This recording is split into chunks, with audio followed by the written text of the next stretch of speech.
and more celebrities are starting to roast Rachel Zegler for just how awful of a person she is in Hollywood, and more people are turning their backs on her.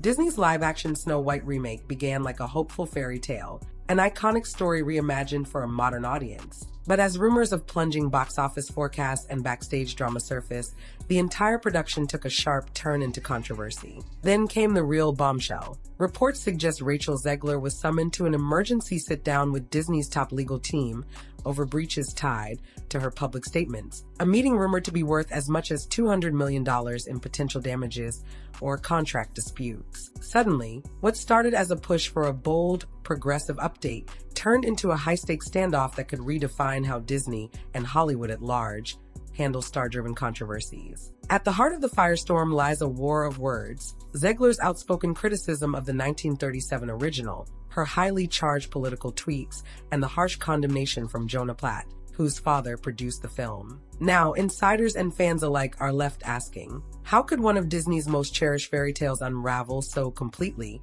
And what does a rumored $200 million legal showdown say about the future of reimagined classics? Disney's Snow White remake was supposed to celebrate the magic of the 1937 original while adding a fresh, progressive spin. At first glance, it seemed like a winning formula. Audiences had embraced live-action updates like Beauty and the Beast and Aladdin, so a modern take on the princess who started it all felt inevitable. But behind the scenes, the creative process wobbled from day one. Test screenings indicated a clash in tone, with some viewers complaining that the movie's attempts to update the story veered into territory that felt preachy. Insiders reported heated debates over how far to push social commentary. On top of that, the dwarfs, iconic figures from the original, were reimagined in ways that sparked immediate backlash online. Some fans saw it as a betrayal of classic Disney magic. Others criticized it for not going far enough in rethinking old tropes. Despite the warning signs, Disney pressed forward with a massive budget. They enlisted a star-studded cast, including Rachel Zegler as Snow White and Gal Gadot as the evil queen, hoping big names would overshadow any doubts. Executives banked on nostalgia mixed with a new, edgy angle, optimistic that if any project could walk this tightrope, it would be Disney's earliest princess reimagined for a new era. Still, murmurings from within the studio hinted that not everyone agreed with the chosen direction. Some higher-ups feared that drastically altering beloved story elements would alienate core Disney loyalists. Others insisted the brand needed to evolve if it hoped to resonate with younger audiences. The result was an uneven production pipeline, with conflicting instructions reaching cast and crew. The stage was set, not just for a groundbreaking remake, but for a potential crisis if anything went wrong. And things didn't just go wrong, they went spectacularly off the rails. Rachel Zegler's casting as Snow White was initially celebrated. She had turned heads with her performance in West Side Story, proving she could command both stage and screen. But the spotlight doesn't just reward talent, it also magnifies every move you make, especially when you're attached to a beloved Disney character. Early on, Zegler gave interviews where she labeled certain elements of the 1937 animated classic dated and weird. One quote spread like wildfire online. She implied the prince came off as creepy or stalker-like by modern standards. Traditional Disney fans erupted. They felt Zegler was mocking an innocent fairy tale romance that millions of people cherished. Meanwhile, supporters argued she had a point. The old film sometimes used outdated tropes that might not hold up today. But the controversies didn't stop there. Zegler's personal social media became a minefield of hot-button commentary. In one viral moment, she posted a promotional tweet for her Shakespeare project, then followed it with the statement, "And always remember, free Palestine." Almost immediately, the post drew intense backlash from some who saw it as mixing politics with professional promotion. On the other side, those who agreed with her political stance defended her right to speak freely. From Disney's perspective, it was a nightmare. Big corporations often try to avoid polarizing issues in public-facing content. Zegler's bold statements on everything from Snow White's plot to real-world politics threatened to overshadow the film itself. Rumors spread that executives were scrambling, unsure whether to reel her in or let her authenticity ride, hoping it might pique curiosity among younger audiences. Behind the scenes, PR teams attempted damage control. Leaks suggest they asked Zegler to soften her messaging, or at least separate personal opinions from official Disney promo. Yet the actress seemed undeterred. As negative buzz around the film grew, Disney executives realized they had to take action. They feared that Zegler's interviews could violate contractual obligations that require Disney stars to uphold the studio's image. While Disney remains tight-lipped about the exact wording of these clauses, most big-budget film deals include language about morals or public conduct, guidelines designed to protect the brand from scandal. In an unexpected turn, Rachel Zegler was summoned for an emergency sit-down with Disney's top legal brass. Insiders say this wasn't a polite chat about PR strategy. It was a tense confrontation where the specter of lawsuits loomed large. She reportedly arrived with her own lawyers, signaling she wasn't about to back down or be coerced into silence. The main points of contention reportedly included defamation of the brand. Did her remarks about the prince and the original story cross a line, effectively trashing Disney's decades-old property? Political statements.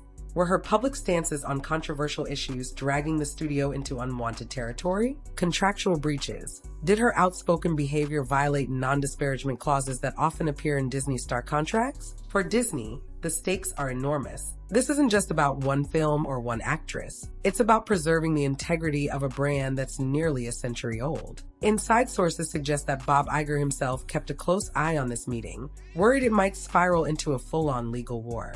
Zegler's camp, however, came prepared. They claim she was encouraged or even instructed to highlight how progressive and empowering the remake was, and that any disapproval of the original fairy tale's outdated elements came straight from Disney's own promotional talking points. If proven true, that means the actress was essentially set up to say things that would later be weaponized against her when the audience backlash grew too strong. News of Zegler's emergency legal meeting and Jonah Platt's condemnation arrived at a time when Disney itself was in turmoil. Executives were split on what the remake should accomplish. Some believed in a radical overhaul, turning Snow White into a boldly modern tale that might resonate with younger, socially conscious audiences. Others felt the film should pay homage to its 1937 roots, preserving the classic romance and whimsical charm that defined the original. This split triggered power struggles behind closed doors. Certain execs backed the idea of reimagining the dwarfs entirely. Others warned that tossing out iconic elements could alienate families who still rewatch the original cartoon with nostalgia.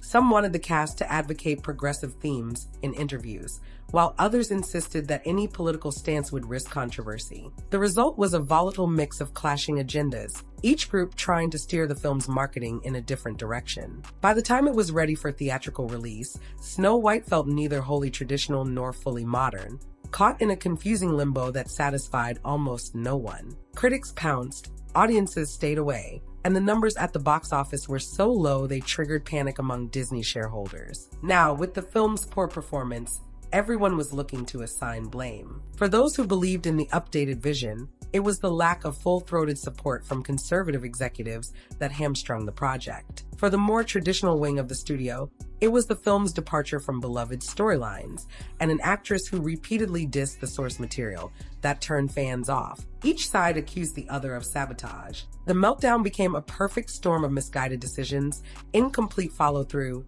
and internal rivalries. For Rachel Zegler, the fallout was immediate and deeply personal. She quickly became the face of the film's failure in the media. Meanwhile, her co-star Gal Gadot kept a relatively low profile, sidestepping direct questions about the fiasco and focusing on her general support for Israel, another potential controversy in an already volatile climate. Rumors emerged that Gadot had also been advised to watch what she said, and that Disney's lawyers might soon have a word with her, too. Other cast members and crew found themselves caught in the crossfire, worried that this negative spotlight could harm their careers. Some quietly distanced themselves from the project altogether, removing references to Snow White from their social media. Others privately grumbled that Disney had thrown them into an unwinnable situation, forcing them to promote a film that was neither fish nor fowl, neither old-school Disney nor wholly revolutionary. Hollywood insiders took note. Suddenly, the Snow White debacle became a cautionary tale about how large studios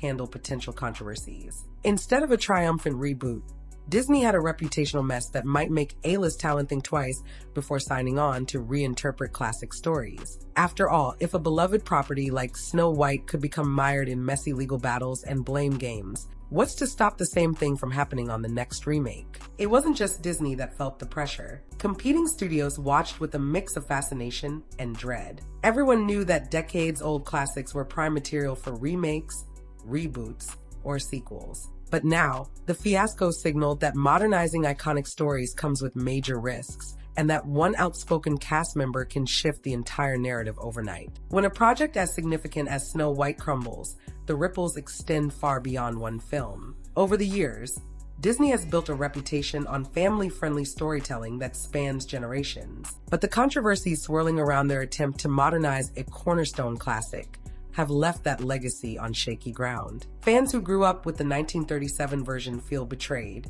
by changes they see as misguided. Meanwhile, younger audiences who might appreciate progressive updates are turned off by what they perceive as half measures. Shareholders, too, are voicing alarm. The box office flop and negative press suggest Disney's formula for live-action remakes may be losing its magic. Some worry the company is chasing trends instead of focusing on what made it legendary in the first place: heart, wonder, and stories that stand the test of time. If the brand loses the trust of its most loyal fans, future remakes could face an uphill battle. Rachel Zegler's predicament represents a larger Hollywood struggle: the tension between creative freedom and corporate messaging. Actors sign contracts that often bind them to protect a studio's image, but studios also expect them to champion new ideas. When a film bombs, it's easy for executives to point fingers at the very talking points they once approved. For talent like Zegler, that means one misstep can turn into a career-altering showdown. Even established stars like Gal Gadot aren't immune. Rumors suggest she's carefully avoiding any explosive statements that could land her in a similar predicament. At the core of this meltdown is a cautionary tale about how quickly fandom can turn hostile if they sense disrespect for cherished stories. Disney's attempt to simultaneously honor and radically transform Snow White has been described by critics as a lesson in overreach. The result, an audience that feels both patronized and insulted, stands as a glaring example of what happens when a studio underestimates the emotional attachment people have to classic tales. As for Jonah Platt, his public criticism underscores the split between those who blame the star for bad PR and those who see a flawed film doomed by internal conflict. Either way, the damage is done. Snow White has become less a story about a princess with skin as white as snow and more a symbol of corporate infighting, legal threats, and frustrated fans. The Snow White saga is winding down, but the questions it raised are bigger than ever. Will Disney learn from this debacle,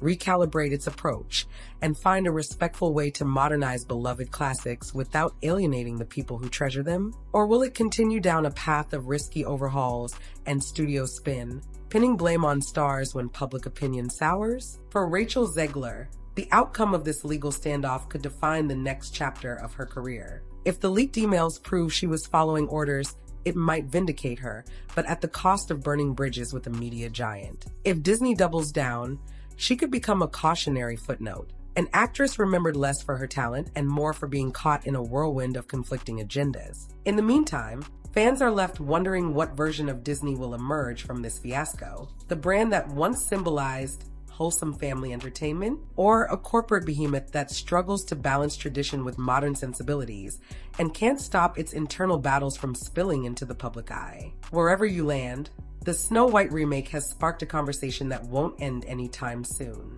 Classic stories matter to people. When studios experiment with them, viewers pay attention, and they won't hesitate to voice their opinions if they feel the magic is gone. So what do you think? Is the blame on Rachel Zegler? Or did Disney's shifting directives set her up? Did Jonah Platt's criticism hit the mark? Or does it dodge deeper production failures?